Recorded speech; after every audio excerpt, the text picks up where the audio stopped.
అన్ని కులాల లెక్కలు తెలిసిన మొనగాడివి అమరవీరుల లెక్క ఎందుకు తేలుస్తలేవు? 40 నెలలల్లో నువ్వు గుర్తించింది 500 మందినే కదా. ఈ 500 మందికి తలా 10 లక్షల రూపాయలు ఇచ్చినా కానీ ఎవరికన్నా 5 ఎకరాల భూమి ఇచ్చినవా, డబుల్ బెడ్రూమ్ ఇల్లు ఇచ్చినవా, వాళ్ళకు ఉద్యోగం ఇచ్చినవా, వాళ్ళ కుటుంబ సభ్యులకు వైద్య సౌకర్యాలు కల్పించినవా? ఏం చేసినావు నువ్వు? నీ ఇల్లు కట్టుకోనికి 1000 కోట్లు పెడితే 10 ఎకరాలలో నీ కొడుకుకు వాస్తు కలిసి వస్తలేదు, వాడు సన్నాసి సోయలేనోడు సినిమాలో వెంబడి తిరుగుతుండని చెప్పి సెక్రటేరియట్ అనే స్థల మార్పిడి చేస్తే ఇంటికి వస్తాడేమో రాత్రిపూట అని చెప్పి నువ్వు మళ్ళీ 10,000 కోట్లతోని సచివాలయాన్ని కడతానికి కొత్త తెరలేపినావు కదా. ఆయన ఓడిసిండంట, గ్రేటర్ ఎన్నికలలో మున్సిపల్ మంత్రి చేసిండంట. ఆయన మున్సిపల్ మంత్రిని చేసిన తర్వాత మూసి మొత్తం రోడ్ల మీదనే వాడుతుంది.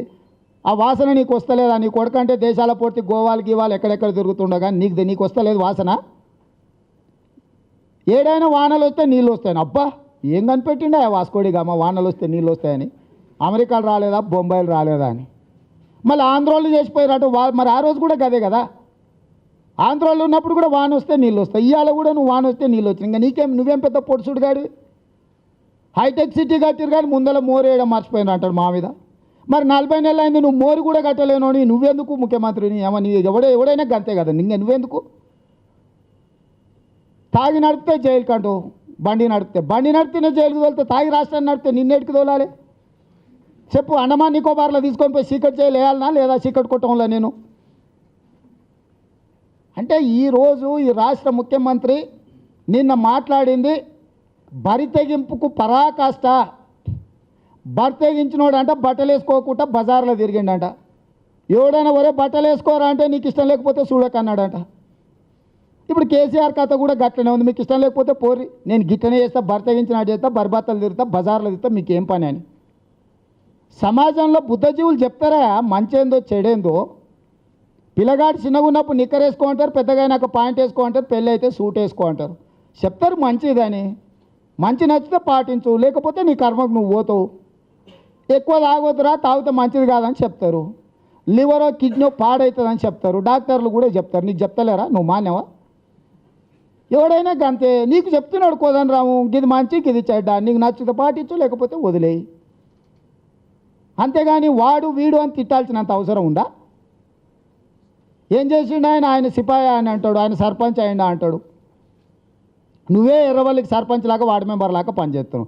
మొత్తం ఎర్రవల్లి దత్తు తీసుకున్నా అంటాడు దిక్కుమాలినోడు. రాష్ట్రమే నీకు దత్తు ఇస్తే ఓట్లేసి రాష్ట్ర ముఖ్యమంత్రిని చేసి మొత్తం రాష్ట్రానికి పెట్టమంటే రాడేనో ఎర్రవల్లి ఇల్లు కట్టి ఆడనో సన్నాయి నొక్కులు నువ్వు సర్పంచ్వా? మొత్తం 10 జిల్లాలో నీకే దత్తు ఇచ్చినాం. సంవత్సరానికి 1,50,000 కోట్ల రూపాయల ఆదాయాన్ని ఇచ్చినాం.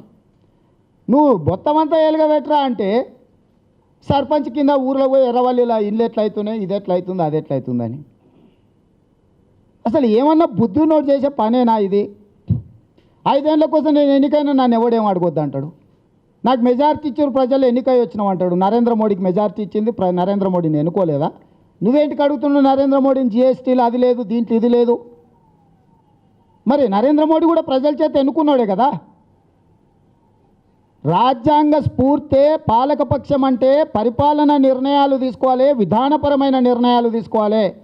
ప్రతిపక్షం అనేది అందులో సహేతుకత ఉంటే సమర్థించాలి, సహేతుకంగా లేకపోతే సలహాలు సూచనలు ఇవ్వాలి. సలహాలు సూచనలు ప్రభుత్వం మెదడుకెక్కకపోతే ధర్నాలు ఉద్యమాలు చేయాలి, ప్రభుత్వం మీద ఒత్తిడి తీసుకురావాలి, ప్రజలకు మేలు జరగాలని రాజ్యాంగంలో రాసుకున్నాడు. అంబేద్కర్ రాసిండు. రాజ్యాంగంలో ఏ ఆర్టికల్ 3 ప్రకారం చిన్న రాష్ట్రం అని తెలంగాణ వచ్చిందో గదే రాజ్యాంగంలో అంబేద్కర్ రాసిండు. పాలకపక్షం అంటే గిది, ప్రతిపక్షం అంటే గిది, ప్రజలంటే గీళ్ళు. వాళ్ళు రోజు నిత్యం వాళ్ళ పనులలో ఉంటారు. వాళ్ళు ఇంటి పను, వంట పను, వ్యవసాయం పనులు ప్రజలు బిజీగా ఉంటారు. కాబట్టి వాళ్ళ ప్రతినిధులుగా ప్రతిపక్షాలుగా ఎన్నుకొని పంపిస్తే వాళ్ళ తరఫున వాదించడానికి మమ్మల్ని ఎన్నుకొని ఇక్కడికి పంపిస్తారు. గింత సోయి లేనోడు, గింత సన్నాసేవడాన్ని ఉంటాడా? ప్రతిపక్షాన్ని ప్రతిదానికి తప్పు వాడతాడు. ఆయన దోపిడీకి మద్దతు పలికితే మంచోళ్ళు అంట, ఇది తప్పురా నాయన అంటే తిడతాడు.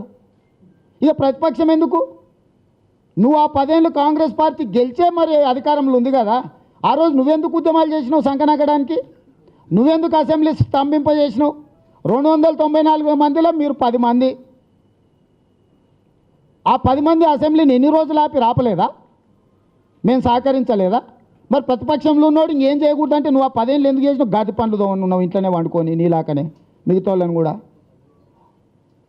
ఆయన ఓడిపోతే తెలంగాణ ఓడింది అంటాడు, గెలిస్తే నేను సిపాయిని అంటాడు. ఆయన ఇంట్లో వండుకుంటే తాగి ఇంట్లో వండుకుంటే వ్యూహాత్మక మౌనం అంట. ఈ అమ్మ ఏం కనిపెట్టిండా? ఇన్నాళ్ళు నీ అమ్మ తెలంగాణ గౌరవం తగ్గివద్దు, బాగుండదులే, మనోడే కదా, దొంగోడైనా మనోడే కదా, తాగుబోతైనా ఇంటోడే కదా అని ఊకున్నాం. ఇంకా ఇప్పుడు తెలంగాణ వచ్చినాక నువ్వేందో, నీ గొప్పలేందో, నీ బిషాత్ ఏందో చెప్దామనే చెప్తున్నా. ఈరోజు ప్రజలకు జర లేట్ అయినా మా పాత్రికేయ మిత్రులకు ఓపిక లేకపోయినా నిన్న 2 గంటలు లైవ్ పెట్టారు కేసీఆర్కు, కనీసం 5 నిమిషాలన్నా పెట్టురా మేము చెప్పేది. మీరు వన్ సైడ్ లవ్ చేయకండి. 2 గంటలు ఒక క్షణం కూడా ఆగకుండా లైవ్లు పెట్టిరా దిక్కుమాలిన సోదంతా. హాయ్ ఫ్రెండ్స్, మా టుడే టుమారో యూట్యూబ్ ఛానల్ చూస్తున్నందుకు చాలా థ్యాంక్స్. మరిన్ని లేటెస్ట్ వీడియోస్ కోసం వెంటనే సబ్స్క్రైబ్ చేయండి. అలాగే ఈ బెల్ ని కూడా రింగ్ చేసేయండి. మా నోటిఫికేషన్స్ అన్ని మీ మొబైల్లో వస్తాయి. అలాగే మా వీడియోస్ మీకు నచ్చితే లైక్ చేయండి, షేర్ చేయండి, నచ్చకపోతే కామెంట్ చేయండి.